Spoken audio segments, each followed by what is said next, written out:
Okay guys, muri iyi video reka mbereke uburyo wakora screen recorder. Mwanyandikiye muri benshi cyane, nagiye mbibona no muri comment za video aho hasi twakoze, mumbwira muti uzatwereka uburyo wakora screen recorder.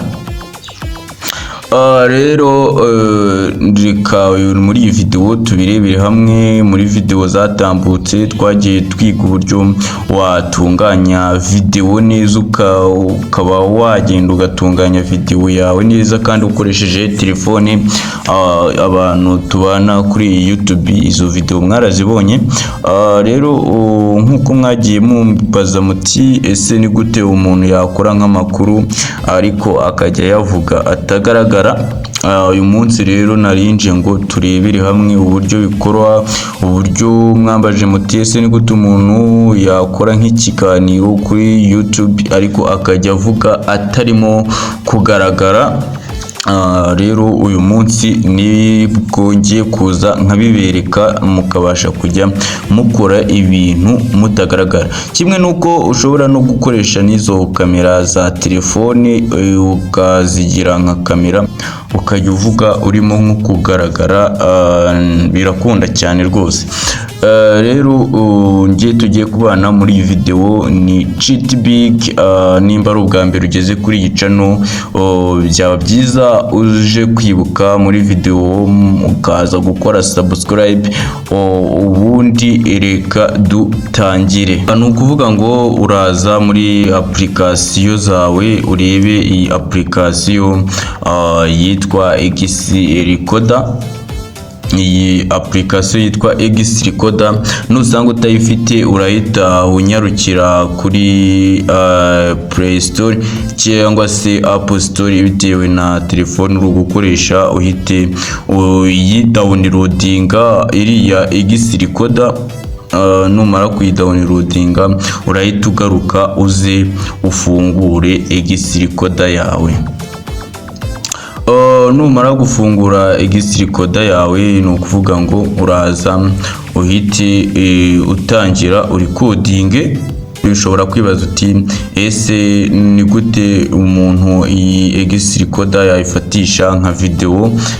Nabyo ushobora kuza ukajya muri tuno tuboro turi hano hasi, ukabasha kuba wakora nk'ikintu runaka ugaragara, cyangwa se aha hose biba bifite uburyo wabikoreshamo. Ariko weho ni ukuvuga ngo ukimara gufungura iyi X Recorder uraza ugahita ukanda kuri kano kantu kaga plus kaba ari umutuku usa nk'aha ngaha, kuko muri kubona twibwe turimo gufata amajwi.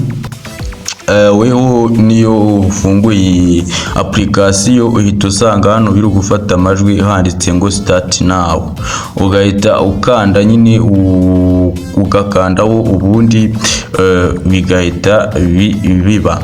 Iyo ubonye iyo start now nta irimo, uraza ugakanda hano kuri kano kantu ka plus, ugahita haza iyo start now, ubundi ugahita uyikandaho nyine ugatangira gufata ibyo wateguye ko uri buze gufata.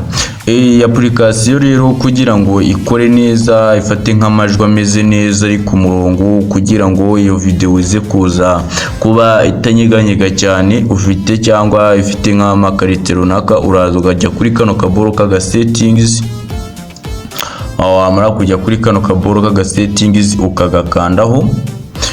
Ni ukuvuga ngo ukimara kugakandaho uraza ukareba,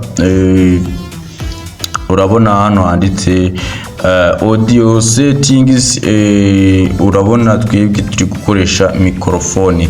Iyo ushatse uba washyizeho nka mikoro, weho washyiriyeho mikoro yawe ubwawe bitewe nuko wifuza kuza gufata iyo video. Rero ahangaha hamajwi cyangwa se ni gutyo wagakwiye kuhakoresha hameze. hano handitse audio settings, nyine no gufata audio yawe, nyine no kwifa ugafata yo audio. Noneho aha kabiri handitse video settings, urabona hano hari 720p. Ubundi hano bigomba kuba bimeze gutya kugira ngo video izajye ibifite karite irimo gufatirwaho. Ni gutyo ubundi byakwiye kuba bimeze. Ibindi nababwira nuko iyi application ibintu uyifatishije iyo ubifashe neza biba byemewe, nta ma copyright baguha bitewe nuko ziba zemewe, abari za screen recorder, abari nka application z'ingenzi muri telefone y'umuntu, kuko hari igihe uba ukeneye nko gufata nk'ikintu uri gukora kugira ngo uze kuza kukiyibutsa ahahise. Nk'ubuweho turi kureba ni video agashya, nuko nk'ubwo ugiye ukabikora ukajya nko kuri YouTube gutyo ugafata iyo screen recorder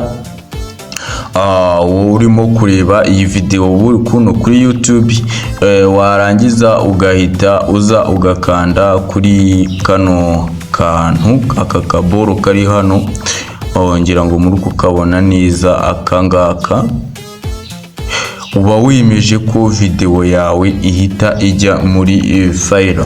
Ni ukuvuga ngo ugiye aho urebera video, filme muri application ya telefone ya file, kugira ngo urebe video uba waragiye ushyiraho abantu bakohereza ku ma bluetooth, abakohereza bakoresheje extender, byose uhita uhita n'iyi video wari uri gufata uyisangaho. Weho ubikore uze kugora aba wemeye yuko niyo wafata agace gatoya urahita wemera ko ibyo bintu bikora. Weho iyi application numara kuyifungura uhite uyifungura gutyo, ujye kuri YouTube urebe wenda nk'iyi video wongere uyirebe, uze kureba ko itaraba ariyo igeretsemo kabiri.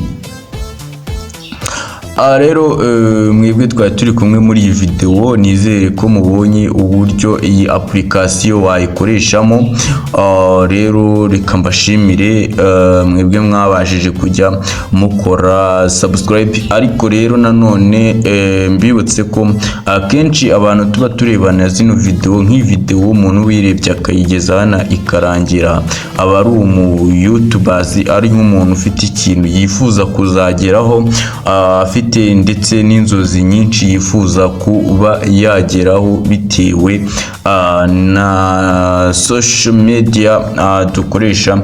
Rero biba byiza cyane iyo ibintu bikurikiranye ukajya umenya uburyo bikorwa, ejo nawe ukaba wagenda ukajya ubasha kujya wikorera nk'amakuru, ibindi bintu byerekeranye n'ibyo mu myidagaduro, ku buryo wakina amafilm ukaba uzi gutunganya amavideo yawe neza. Hasi aho hari video zerekana uburyo wakoresha application ya CapCut urimo nko gutunganya video zawe. N'iyi video nk'uko uyikoze ntabwo ariko uhita uyaploadinga, weho uragenda ukajya muri izo application za CapCut, za SmartCut, ndetse n'izindi application nazo nzabereka uburyo wakoresha izo application ukora izo video. Mbakorera urutonde rwa application 5 wakoresha kandi zikajya zigenda zungikana, ibintu bikagenda neza cyane. Rero reka mbashimire mwebwe twari turi kumwe muri iyi video, naho ubutaha ingi twari turi kumwe nitwa GT Big.